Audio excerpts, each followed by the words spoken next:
కాని కొంతసేపటి తర్వాత తన మాటలకి బాధపడిన తండ్రి నెమ్మదిగా కొడుకు గదికి వెళ్ళి 500 రూపాయలు ఇస్తాడు. అప్పుడా చిన్నవాడు తన హుండీలో దాచుకున్న పాత చిల్లర తీసి లెక్కపెడతాడు. అది చూసిన తండ్రికి మళ్ళీ కోపం వస్తుంది. డబ్బులు ఉన్నా ఎందుకడిగావు అని అరుస్తాడు. అప్పుడా చిన్నవాడు కళ్లలో నీళ్లు తెచ్చుకుంటూ తన దగ్గరున్న మొత్తం డబ్బు 1000 రూపాయలు తండ్రి చేతిలో పెట్టి మెల్లగా అంటాడు, నాన్నా, ఇదిగోండి 1000 రూపాయలు. రేపు ఆఫీస్ నుంచి 1 గంట ముందుగా వస్తారా?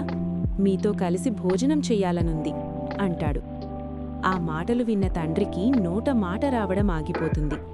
కళ్లలో నీళ్లు తిరుగుతాయి. వెంటనే తన కొడుకుని గట్టిగా కౌగిలించుకుంటాడు.